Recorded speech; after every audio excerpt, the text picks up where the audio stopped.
Okay, so hi guys. Today we're going to bake a last minute cake. It's not really a last minute cake, but like my brother was like, "Oh, he wants a cake," and I can see myself baking a cake right now. And now these are the ingredients you need: your milk, sugar, flour, blah blah blah blah. As you're going to see all of them. So first of all, we're going to break 2 eggs into a bowl, and we're going to start mixing that up with sugar. I used a quarter, 1/3 cup of sugar, and another extra little cup of sugar. I originally chose to use 100 ml of sugar, but since I didn't have a cup that has 100 ml on it, I decided to use two of them, which is 85 ml and 15 ml. So as you can see, I just added it, mixed them all together, and then I went in with my milk. I used powdered milk, then I added water to it just to make it like liquid. You can use liquid milk if you want, but I just use powdered milk for my own preferred taste, and I added water to it, and I added half cup of liquid of that powdered milk and water. Then I mixed it up with the mixture and I whisked everything together. Then I added 1 teaspoon of strawberry essence to the mixture as well. Then mix that together.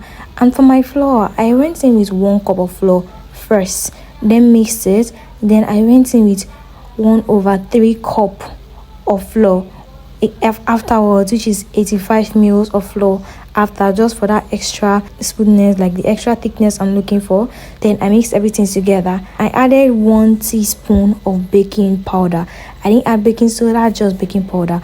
1 teaspoon of baking powder. Then I added my margarine afterwards. Mind you, there is no particular measurement for this margarine. Just add the quantity you know or you think would be enough. So for me, this is the quantity I put. I didn't really put much, since I'm using just 1 cup and 3/4. So this is the quantity I use, and I didn't melt it either.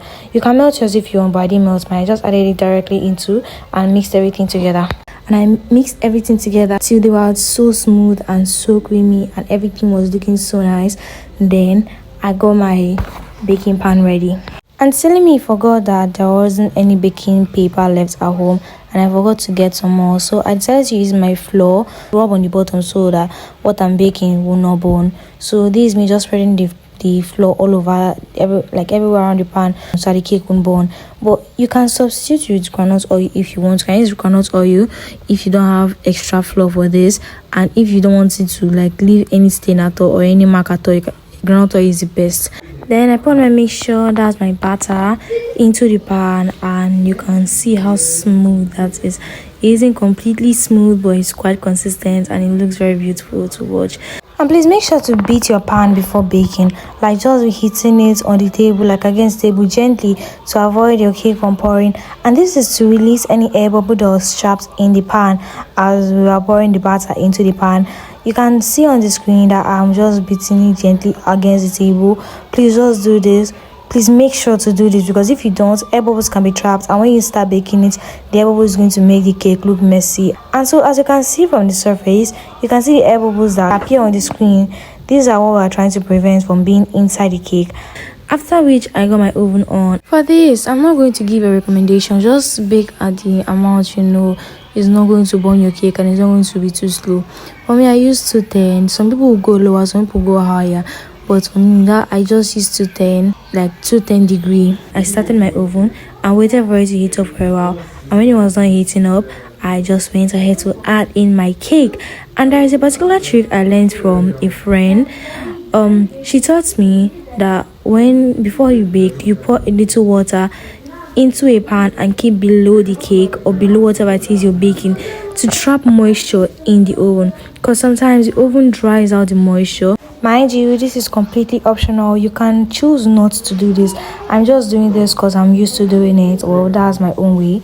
And when I was done doing that, I just left it to bake and waited for a while. I kept checking from time to time with my bamboo stick to check to see when the cake is well baked, and to see that everything, both the inside, the outside, everything is looking so nice and everything is looking so well. I did this a couple more times until the cake was already fully and well baked. When I saw that, I quickly just turned off my oven, brought out the cake, dropped it on the counter, and immediately transferred it to a flat plate to start cutting it. You can allow yours to cook, but this cake, I really wanted to taste it. I really wanted to eat it, so I cut it while it was warm. So and while I cut it, you can see how it looks so creamy, so nice, so fluffy.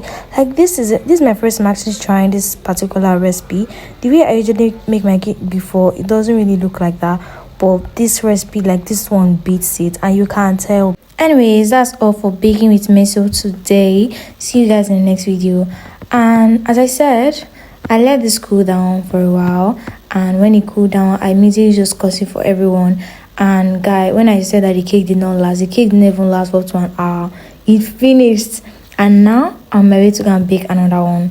So if you enjoyed this video, tell me if you're going to try it in the comments, and if you did try it, tell me how it turned out for you, because I would love to hear from each and every one of you. Please subscribe, engage, like, share, whatever it is you want to do. See you guys in the next video. Bye. Hold on, where are you running to? So this is the second batch that I baked, and you can use different things to actually give it different shapes. I used the first one. This one gave it a very small rectangular shape. This other one gave it a big rectangular shape. The other one is cupcake. So choose your best one. Bye.